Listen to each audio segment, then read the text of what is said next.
My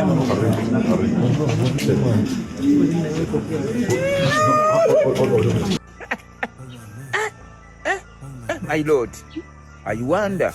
That's why the internet, the backbone is owned by the government. We're going to take out some of the rare earth and take out some of the assets and pay, and everybody's going to make a lot of money. Barabara ya kutoka Thika mpaka hapa Nairobi next year tunafanya dual carriageway. Hold my mic, yeah, hold my mic, hold my mic, hold my mic, hold my mic, hold my mic, hold my mic, hold my mic.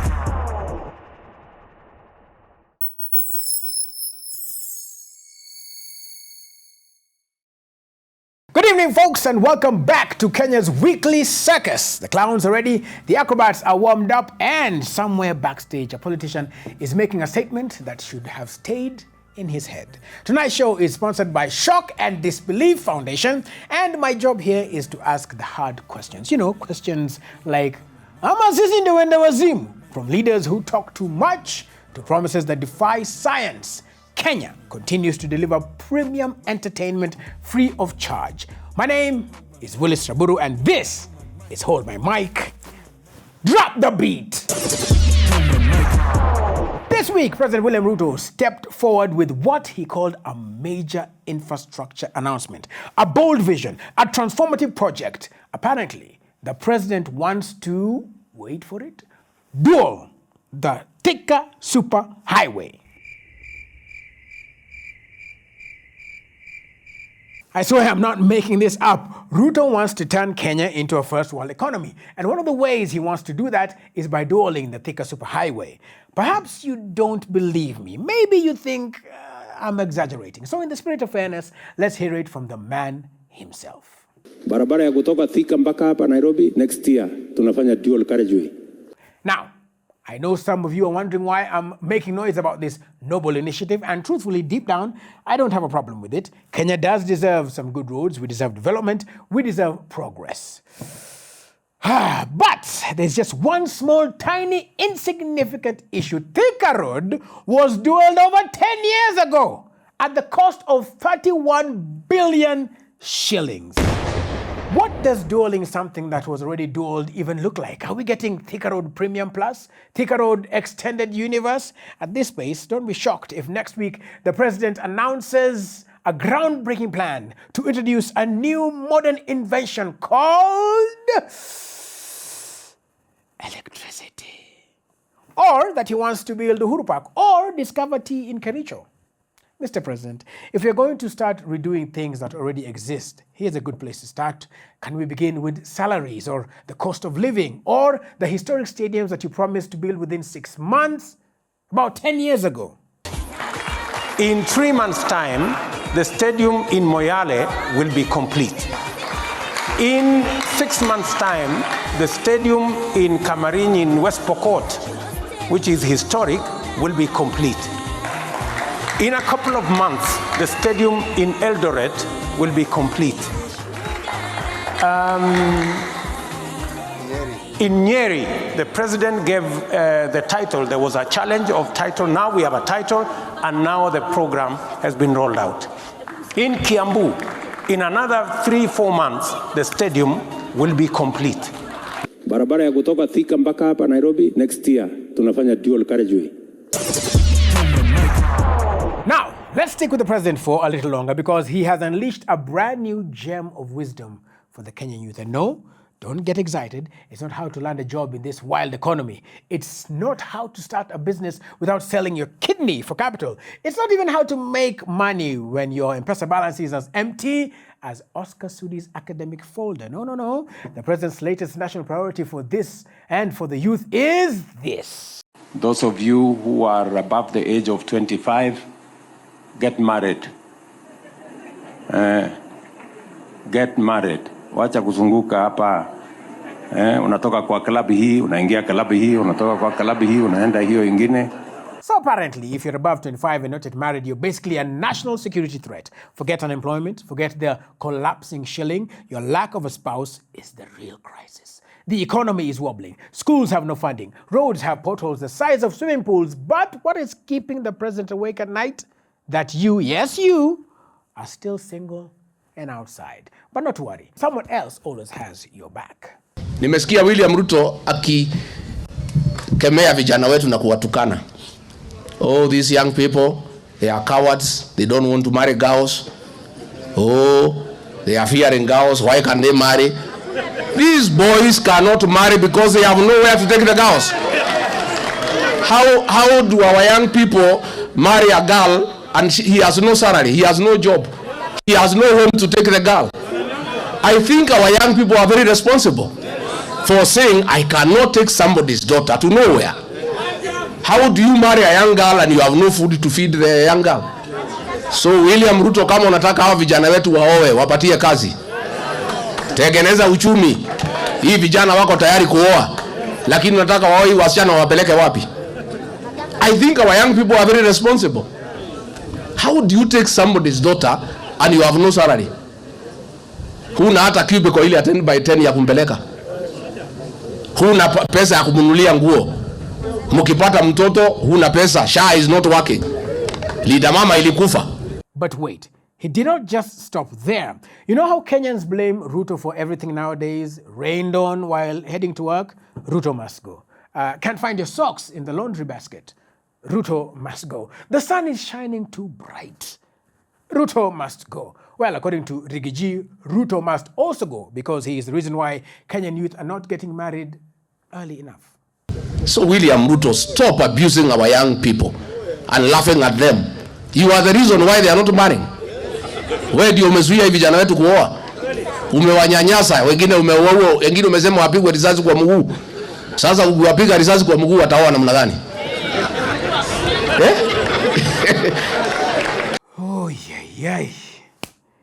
Now look, as a man who has already settled down with 2 children and whose weekend nightlife died around the same time as Gideriman's fame, let me just say this. The president's advice is, to put it politely, selectively helpful. Because marriage is beautiful, but it's not easy. Marriage comes with responsibilities, school fees, rent, electricity bills that look like they are powered by witchcraft, and children who wake you up at 3 a.m. to announce that they are hungry again. Meanwhile, the youth that the president is lecturing, some of them don't even know what they're eating tonight. The only commitment they've managed this month is a Fuliza limit. Most 25-year-old Nairobi men still have the furniture they left campus with, remember? And an Ampex speaker they bought with help money. And let's be honest, the youth aren't avoiding marriage because they love partying too much. They're avoiding it because they can barely afford the situationships they're in, leave alone a spouse and children. Half of these couples break up because the man liked another girl's photo on Instagram and you want them to negotiate dowry? Now listen, I support the president's message in principle. Marriage is wonderful. Kids are a blessing, but maybe, just maybe, we start by fixing the economy. Maybe. So that when a 25-year-old finally decides to propose, it's not because their landlord increased rent and they needed someone to split the bill with. Moving on. So, the by-elections happened last week and the opposition got, well, let's just call it what it is, a political beatdown of epic proportions. Every MP seat up for grabs from Mbeere North to Ugunja to Malava to Kasipul, and even Magarini was scooped up by the broad-based government coalition. Meanwhile, the opposition was left clutching at nothing but MC positions, which is basically the political equivalent of finding a single chapati at a buffet. As a child, were you ever hit so hard by your mother that you forgot which day of the week it was? That's exactly what's happening to the opposition right now.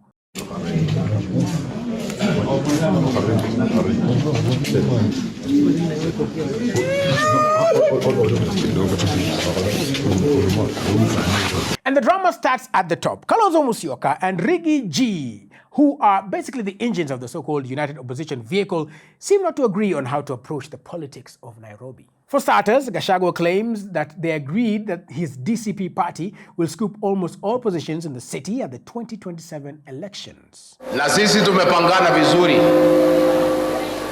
na kiongozi wa Wiper ambaye ndiye amekuwa akisaidia ODM hapa Nairobi. Tumekubaliana kiti cha gavana kitachukuliwa na DCP.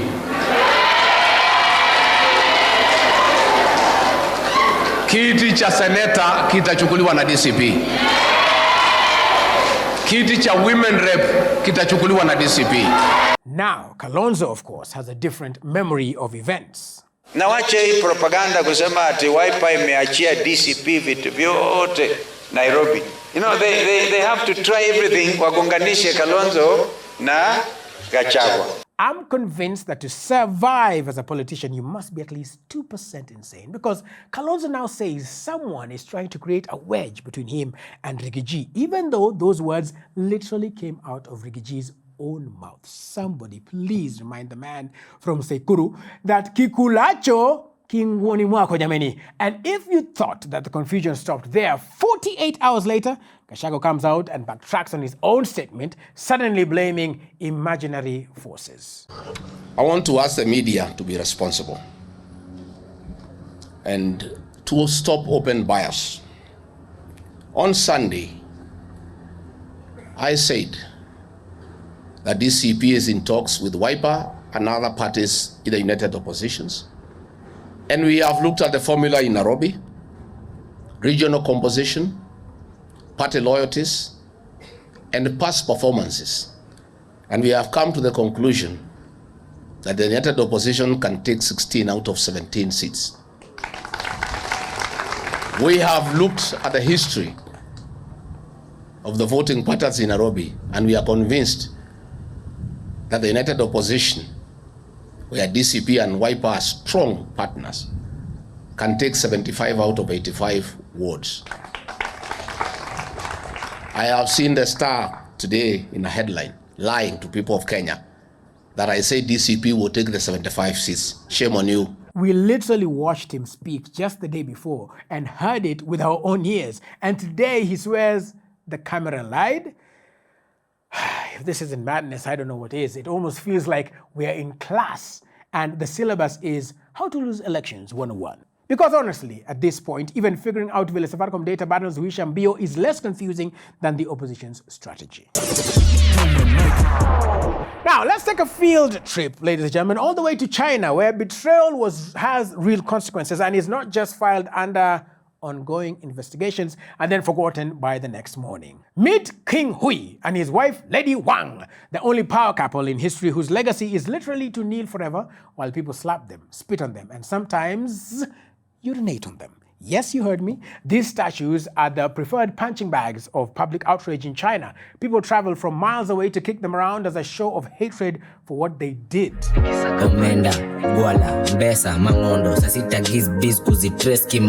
So here's a quick run-through of what happened.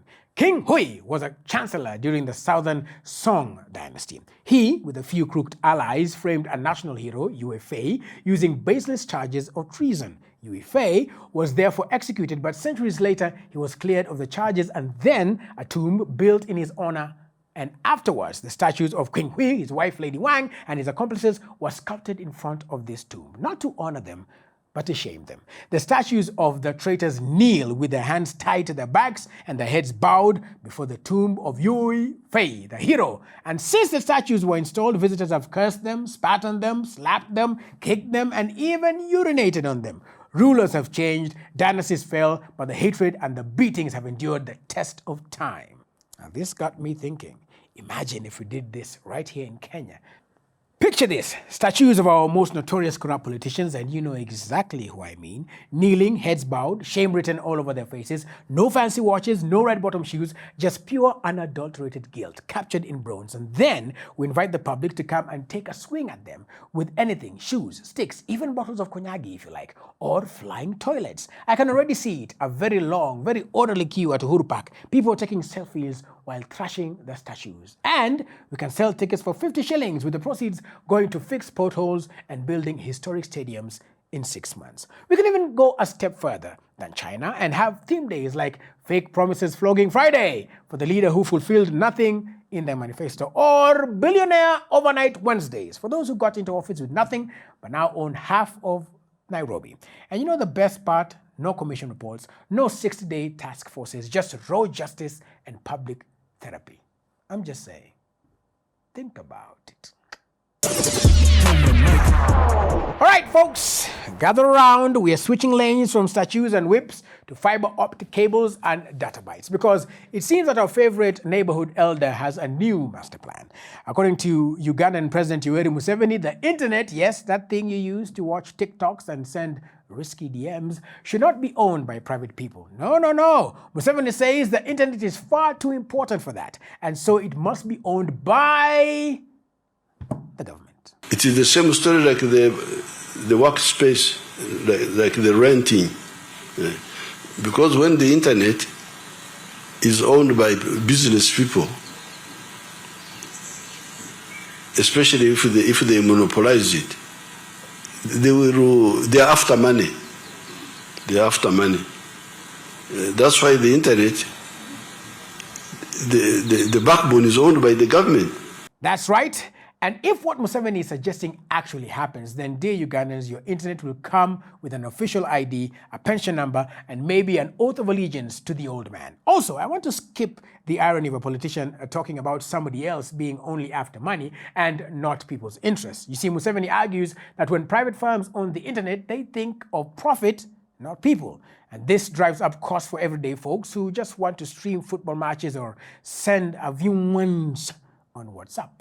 Very noble idea in theory, but in East Africa, that's like asking a gazelle to trust the lion. First of all, imagine only one internet plan, one price, one speed, and no unlimited data. If you want to change it, join the customer service queue. And we all know how effective government customer service is. You might as well chew your own feet as you wait.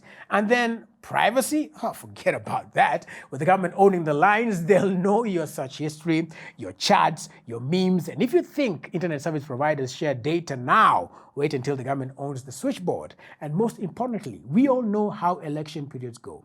Internet blackouts, social media bans, temporary maintenance that lasts until after the elections. Now, I'm not anti-state. I understand why some countries want to secure the backbone of the internet. But in a country where political opponents are unlawfully detained, public tenders are like Ponzi schemes, and accountability is just a fancy word the media uses, giving the government the power to switch off your Wi-Fi is just reckless. Because when the state owns the internet, they don't need a warrant to shut it down anytime they want, just a system maintenance notice. Now, ladies and gentlemen, apparently it's 2025, not 1886, but someone forgot to tell Washington because this week the presidents of DRC and Rwanda showed up in DC, basically holding a PowerPoint titled African Resources, Please Take for Peace. And then Trump, bless his historical accuracy settings, still stuck on Scramble for Africa, stands up and says, and we'll be involved with sending some of our biggest and greatest companies over to the two countries, and we're going to take out some of the rare earth and take out some of the assets and pay, and everybody's going to make a lot of money. Folks, when someone starts a peace speech with words, take out some of the assets, that's not diplomacy. That is a shopping list. Some Africa here, some DRC here. At this point, even King Leopold is somewhere like, please, slow down, champ. Ease into this thing. And the irony, Paul Kagame, yes, that president, has spent months telling everyone. That is if you are telling me, that everyone has to conform to what the West tells us to do. I'm not one of those people. Fast forward to Washington. Sir, he's here posing for photos while America is out here drafting a mining wish list like it's Santa Claus for cobalt. Now, it's the most African political plot twist. I won't work with the West unless they ask nicely and bring cameras. Meanwhile, Congo, poor Congo, keeps getting invited to meetings where everyone leaves with something except Congo. At this point, the minerals in DRC need a union. They need representation. They need benefits. They need someone to stand up and say, sir, please stop negotiating peace with our kidneys. But look, maybe I'm wrong. Maybe this is genuine diplomacy. Maybe this is how global peace is built now. Resource extraction with a twist. Because nothing screams peace like a billionaire saying, don't worry, we are coming with our biggest companies and we are taking out things and things like that. Ladies and gentlemen, international relations in 2025. Not quite colonialism, not quite cooperation. It's just a really awkward group project where Africa brings minerals and America brings the mining equipment. We're doing it bigly. We're going to take over. It's going to be huge. Ladies and gentlemen, that's all for tonight. Remember, don't take life too seriously because your leaders clearly don't. I'm Willis Raburu. This has been Hold My Mic. Good night. The Vice President of Uganda. Thank you. It's such a beautiful color. Like all these guys are wearing these dark suits. You just stand out for a lot of reasons. You're beautiful.